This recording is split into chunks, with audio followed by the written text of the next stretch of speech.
Hi, I'm Garm1, and this is Midgardia's Cool Crowdfunding Show. I'm here today with Justin from Mage Hand Press. How's it going? It's going pretty good. Excited to be here talking with you. Excellent. So why don't you tell us a little bit about Dark Matter?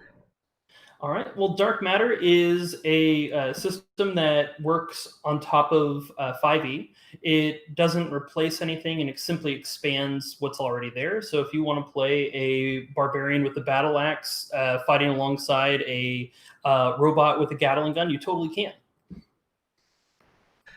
That's a very evocative image. And It's been a favorite comparison of mine. fair enough. And in addition to the 5e base, it also has support for the various, like most of the classes you guys have released over time. Is that correct? Absolutely, yeah. So we've over time released a ton of base classes. It's kind of the thing that people that know Mage Hand Press know us for, if not dark matter. So there's we've made like an alchemist, a channeler, which is like a gish because we know everyone wants an actual gish and not to play just a paladin.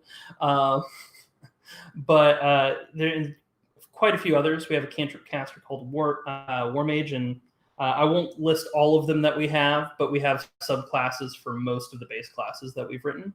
We even leave notes on where you can find a free version of the base classes we've written on our blog in the book. Nice. It's a Mhm. handy resource. Yeah, I play an investigator in one of our regular campaigns.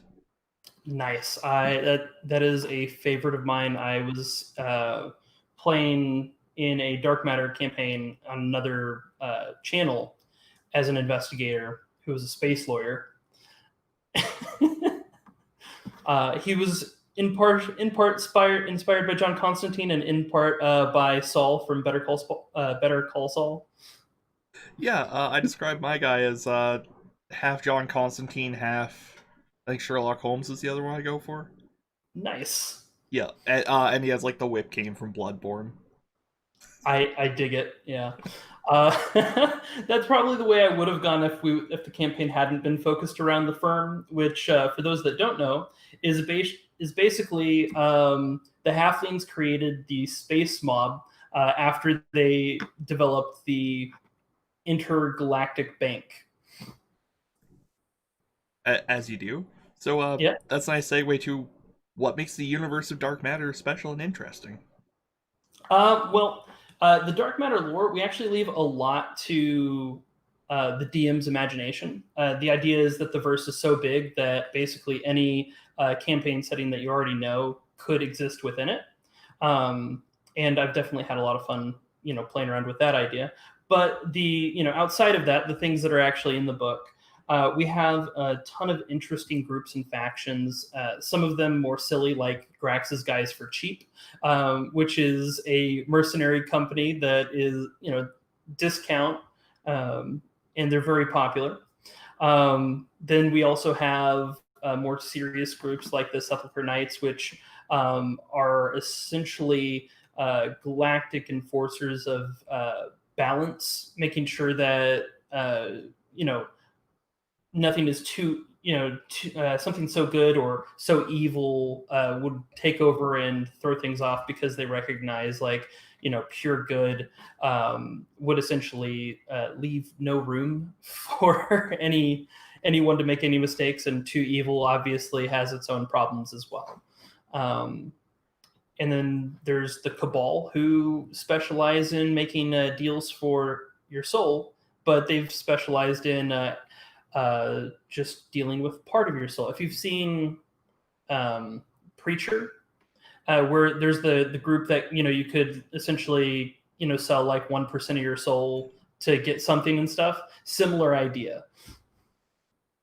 Good. They have like a soul stock market going on, or Oh yeah, absolutely. The Cabal are brokers for devils. So they've kind of like made this enterprise of soul contracts where they've realized that hey, people might not be willing to sell their whole soul for something, but they can take it bit by bit, piece by piece. nickel and diming away your soul. That's horrifying. Right? I see that your book has a giant skull on the cover. Can you tell me a little bit about the giant skull on the cover? Yes. So this is part of what's called a Maw station, and what happens is there's these ancient skeletons floating around the verse that have, and this here's a better picture of them, that have been kind of turned into space stations because those black holes in the middle of that mouth right there are essentially warp gates that allow you to transport all around the verse quickly, with no chance of error. The No one knows where these skeletons come from. They've taken advantage of them being there. Now the Amoeboids, one of the races in dark matter, were discovered is essentially custodians of these skeletons, but they're not telling anyone about them. So if they do know anything about them, they haven't shared the secrets of the Moz yet. Right, kind of like the Citadel in Mass Effect. It's got the like custodians that fix that stuff up. I don't remember what they're called. Mm-hmm.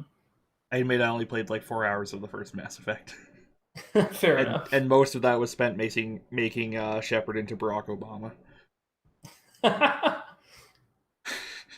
So Gotta love those character creators. Sorry, what? yeah, yeah, that was like back when he was Dark Horse candidate as well. Kind Mm-hmm. of found a picture. I was like, yeah, I've got like 3 hours to kill. um, but yeah, so obviously this is a space combat game, and vehicle combat is not something that D&D 5e is super well known for. What you got for space fight mechanics? Yep. So we do have space combat rules, and we don't necessarily consider space combat to be like the main focus of the book.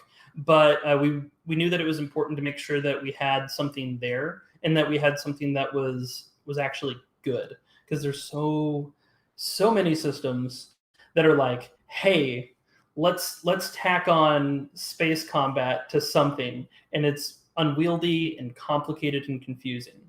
So what we did was essentially we went into the core of like what 5e combat is, and made it to where the combat would function very similarly to combat when you're on the ground. Now, the way we've done that is each person has a role that they can choose from, and you can actually use an action to switch roles if you need to as well. Now, what these roles do is they give you a set of somewhere between 3 to 5 actions that you can take, and you're allowed to take one action per turn, which sounds boring at first. You only taking one action instead of having your move, your action, your bonus action, and stuff like that.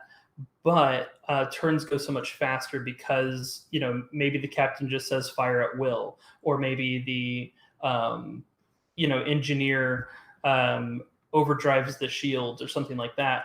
And when your turn is when all of the players are acting simultaneously, and they just have to say like one of 5 phrases, it makes it go very quick, which keeps it very exciting. um, and so that's kind of how it works in terms of our system. And of course, we have plenty of options for you to choose between ships, upgrading your ships, loading it out with different weapons, etc. So there's going to be a lot of flexibility with how your ship works, and what fits your party's playstyle best. Another cool twist that we've done is spellcasters have a unique category of spells called mega spells, which mega spells are essentially spells that operate on a space combat scale, and to kind of balance it out and make sure that people aren't running around using these when they're exploring and stuff. We've made the rule that if you're in any gravity field whatsoever, the magic is so big it's relatively unstable, and the gravitational field of a planet would, or even an artificial gravity, could disrupt those spells to make sure that people aren't casting those spells on other people. Right, uh, which is how physics works, which we know. Exactly, because magic and science. So this is obviously not a hard science fiction setting. Um, that's all I got on that point. Actually, that's the end of that sentence. Yeah. Oh no, it's actually a good point about dark matter. So everyone knows that quote. You know, sufficiently advanced technology is indistinguishable from magic. One of the core tenets of dark matter is the reverse of that. Any sufficiently advanced magic is indistinguishable from technology. So blasters are essentially just really complicated wands that have been set up so that anyone can use them.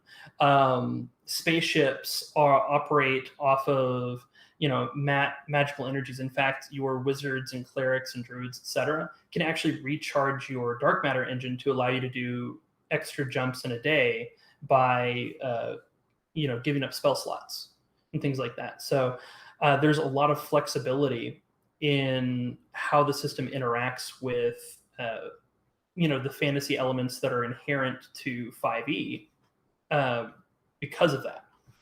Right. Mhm. I see a little bit of Spelljammer in that description there.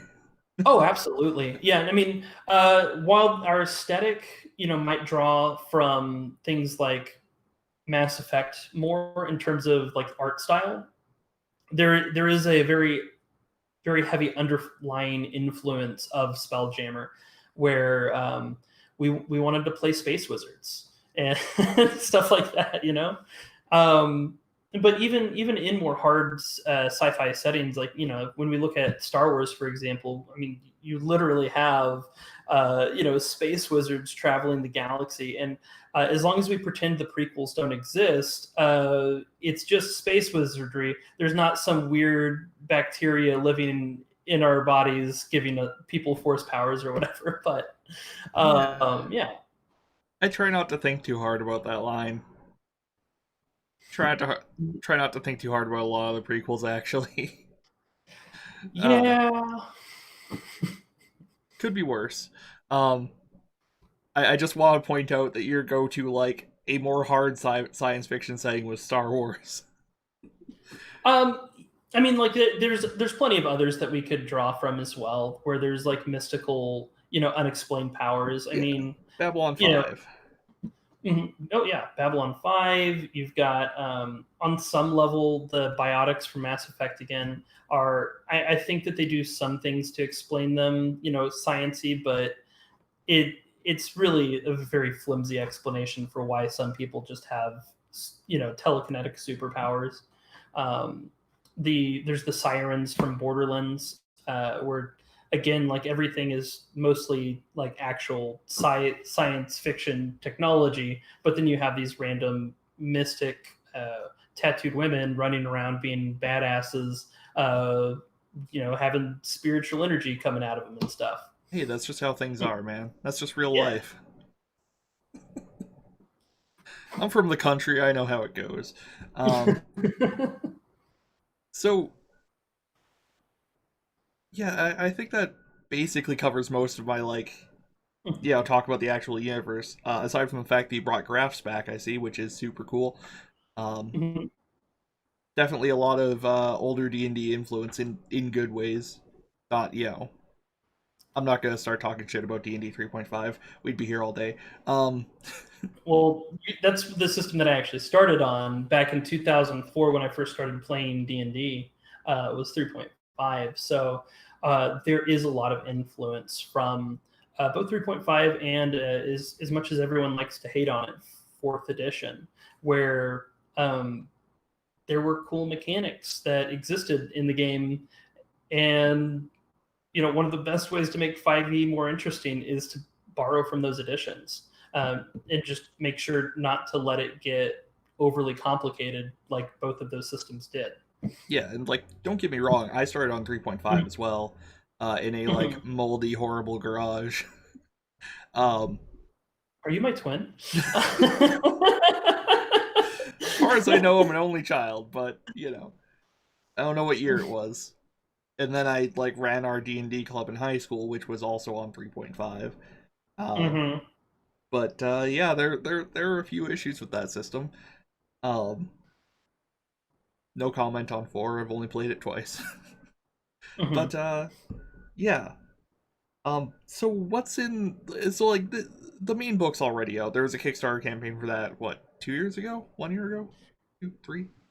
Gosh, feels like eternity, but the first Kickstarter was actually in July 2018 is when we launched, and then we were able to finally fulfill the product at the very end of 2019. And then it's like as soon as we got the books, we were sold out again um, within 6 months. So here we are again. Part of the Kickstarter that we're launching is for a second print run of the core book, and then also the starter kit as well. Right. So what's in the starter kit? Okay, so the one of the things that we haven't really done before is produced adventures, uh, and we looked at that as a great opportunity to start um, giving people a deeper dive and a closer look into the universe, so that for those that didn't want to have to make everything up themselves, um, we've started producing adventures. Now, the base kit is going to include an adventure called Conspiracy in the Stars, which is going to be a neo noir sci-fi mystery. It's great. The cover is sexy as hell, and I cannot wait for people to get their hands on this thing. It is so fun. It was written by Don Fry, Mackenzie Lane, Charlie, and Simon. Simon is Wondering DM. Charlie's the Twitch director of Encounter Roleplay. Um, but yeah, they great writing team. They've had a lot of fun with it, and they've made something amazing in the universe that we built out. Try and get away from running 5e all the time, and you're making it really hard for me. Well, see, the thing is, when you run 5e with our stuff, it feels fresh again because you've been running 5e probably for like 5 years, and you've had the same base classes, the same subclasses, the same Forgotten Realms adventures, etc. When you start whipping out things from Mage Hand Press, from Cobalt Press, Sterling Vermin, all of these third-party creators that are creating amazing things in a system that is very flexible, um, it stops being boring. I mean, not to knock what's been put out, but like, come on, I'm tired of seeing another Forgotten Realms adventure. Oh yeah, every time there's a new announcement, it's just like, oh cool, it's the well remembered realms again. Yay. Exactly. Um, and and so like with dark matter, if suddenly you're in space, like I've ended a number of like pure fantasy campaigns with a ship crashing, and then these characters that don't know a thing about space and technology and all that stuff, find a ship, which is always fun to like try and describe a ship without using any modern terms, and having to paint it a picture in a way that like a fantasy character would process it, and then them accidentally going into space because they don't know what they're doing, because of course the party's going to push the buttons inside the weird thing that crashed from the sky, and then you get to watch as the players slowly realize, wait a minute, I'm in space, I'm not in the astral sea, wait a minute, when did this turn sci-fi? Excellent. And yeah, like there's a ton of great third party content out there for fifth edition. And like some of it is like complete genre shift kind of stuff. Mhm. Um I've played a lot of it. Totally fair.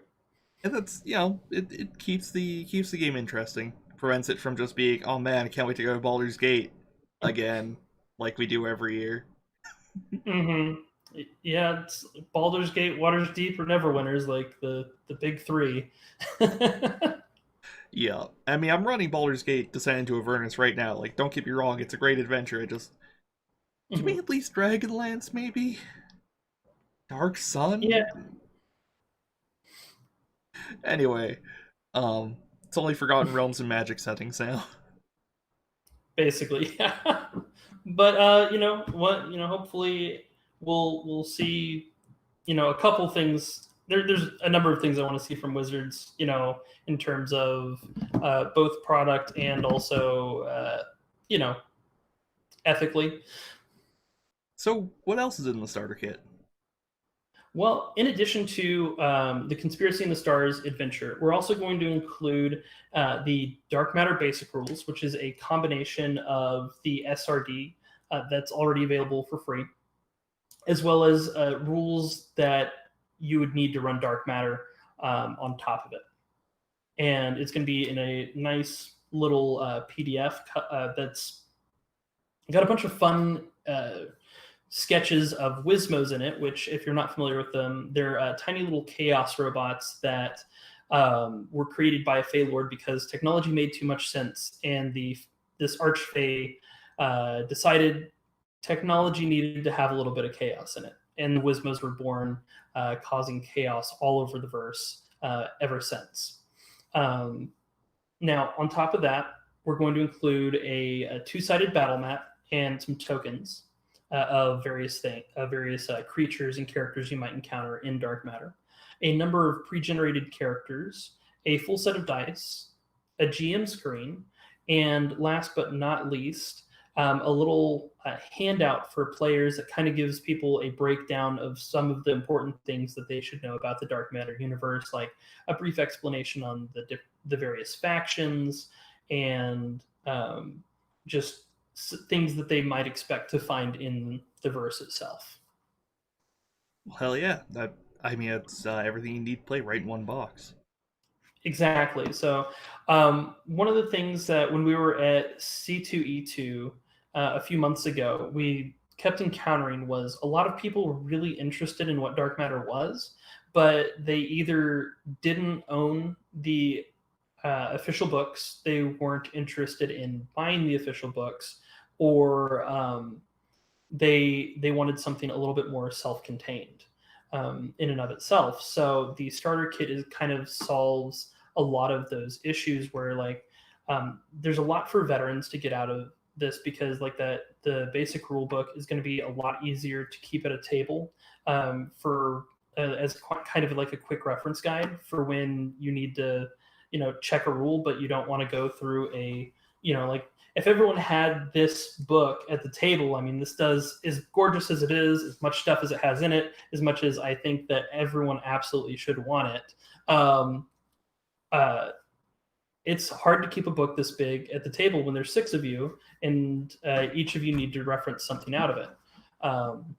And so that's one way that it helps veteran players, and then obviously for new players that either aren't familiar with 5e yet or are just new to role playing in general, etc. They have the ability to learn one for a lot cheaper than it would be to go out and buy, the player's handbook, the monster manual, the DMG, but also it's a lot more compressed because it's not 3 books, which is so intimidating when you look at it. So that's how that helps new players, and then obviously for both veterans and new players alike, we have the starter adventure, and then who's going to say no to dice and a DM screen, right? It's true. Most of my friends absolutely love dice. Mm-hmm. I have too many sets, but that's mostly because every time I go to an in-person event, I forget my dice, so I end up buying another set every time. I am a dice goblin, so I totally get it. Eventually, Level Up Dice is probably going to bankrupt me because I keep buying from them. But speaking of Level Up Dice, we actually partnered with them to have an exclusive set for this Kickstarter of hematite dice with the tower logo on them, with the purple shade of the tower logo as for the numbers, and the font on the dice is the Dark Matter font. That's gonna get you a couple sales right there. Oh yeah, they are gorgeous. And then our deluxe edition tier is called the Tower Vault, which is going to include a slipcase that will hold the a copy of Dark Matter and the starter kit in the slipcase, and the starter kit is designed to look like some sort of cache of like tower secrets. I really. Which Sorry, go ahead. I was gonna say, and for those that don't know, the Tower is a group of Space Wizard Illuminati. So they're they're kind of like this secret organization of wizards that are pulling the strings behind, in the background. No one has a whole lot of concrete information about them. Some people believe they're, agents of good. Others, agents of evil, and everything in between. I love stuff that's designed to look like in-universe material. That's always my favorite thing. I've bought too many things because of that. So what I'm hearing is you're getting our deluxe box. Look, I've bought one tabletop game, like physical copy, in the last 2 years, and that's Sagas and Six Guns right there. It might be two. We'll see. Yes. Well, yeah. Is there anything else you'd like to highlight about Dark Matter while you're here? So one of the things that I'd like to highlight about Dark Matter is obviously one thing that I think that a lot of books in 5e fail to do is provide options for players. There's one DM for every 4 to 6 players. And every time a book comes out, it seems like, all right, players, here's your one subclass that you get out of this book. And because we're generous, we gave you 3 whole new spells, or something, along those lines. And then the DM's like, oh boy, I've got hundreds of pages of stuff to use, which, don't get me wrong, like it's incredibly helpful to give DM, products that they can use and stuff like that. But this book isn't just for the DM. It's also for the players. We have tons of subclasses, new playable races, feats for days. A lot of people were very excited about the Unearthed Arcana that came out recently with because people have been feat starved for so long. We have more feats in Dark Matter than the Player's Handbook had when it came out. And you've got them in fancy categories. You got, general feats, racial feats, role feats, faction feats. Yeah, absolutely. And so you can sometimes DMs will reserve, like for example, those faction feats and the spaceship role feats for like as playable rewards instead of options for players to pick. But depending on how your table, you could those might just be options for the players to pick right off the bat. And yeah, we've got. We tried to make sure that there was a feat for everything, essentially, because that was one of the things we miss about 3.5 was there were too many feats in 3.5. Don't get me wrong, but man, were there options. Yeah, I played some Star Wars Saga Edition a couple of years back, and boy, I love getting a feat every like 2/3 of my levels. It's a lot to remember, But yeah, exactly. Yeah, like currently with 5e, by base rules, it's 1 every 4 levels at most, assuming you never take an ability score increase, which it's not a lot. It is not, and technically 90% of the time, it's actually, if we're looking at from a power gamer standpoint, it's better to always take the ability score until your primary ability is at 20. But I'm not a power gamer, so I always pick feats. I just like options. I just like having so many options until I start forgetting them. Then I feel sad. That's life. Yeah. Oh yeah, right. This major combat ability I have. Should have remembered that before the last turn. And that's actually something cool about the pre-generated characters that we've set up.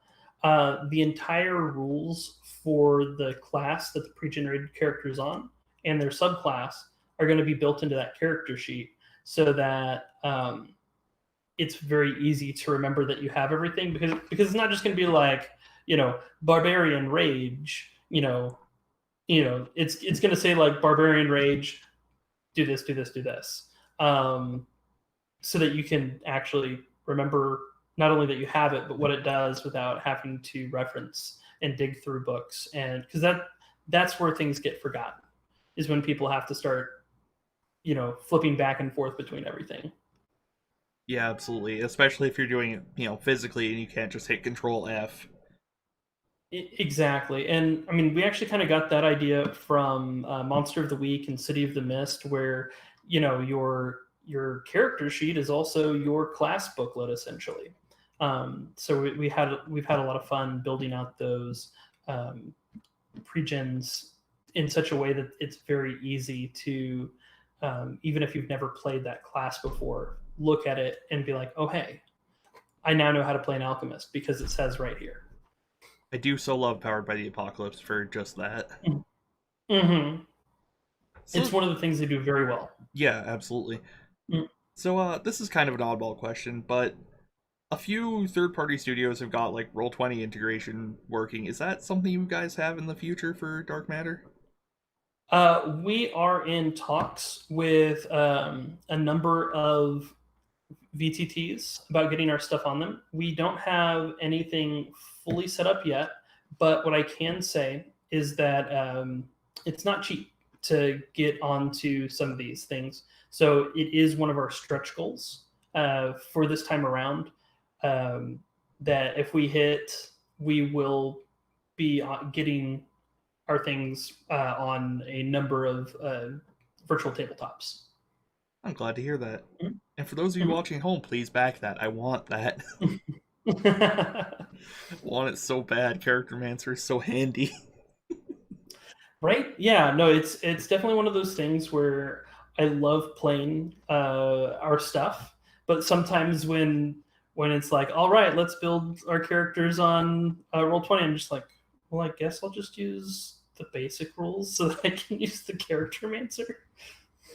Yeah, like we own a bunch of the books because our tabletop streams are actually sponsored by Roll20. This isn't technically, um, but yeah, no, it, it would be nice to use the fancy third-party stuff we also own.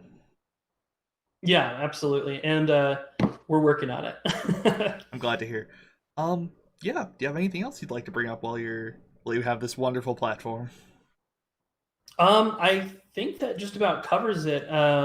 I mean, like dark matter is a very exciting, thing. I'm very excited about the starter kit. There's more things that I want to talk about, but I have to wait until we get the prototypes before I can. Um, but there are more exciting things to be announced very soon, and I can't wait to tell everyone about them. Well, I'm looking forward to hearing about that. So, yeah, just before we go, the basic summary. You do some kind of cowboy bebop kind of, stab people in the face, but it's also with a magic sword. Is that roughly a summary of the setting? So yeah, dark matter is a wildly um, robust system in terms of like both lore, character options, and things like that. So yeah, if you want to be running around with a laser sword or a ancient flame tongue or something like that, you absolutely can. I definitely have Cowboy Bebop theme music playing in the back of my head almost every time I play. That's just a personal preference. But yeah, no, I love it. And then another thing that's pretty cool that I will bring up that just kind of popped in my head is that our rules are really flexible. So I've seen people do all sorts of things. I've seen people play Star Trek, Star Wars, Encounter Roleplay. Actually, when they used our system to play 40K, they had a lot of fun doing it, and you can actually go back into like their YouTube channel and see that it was a pretty good time.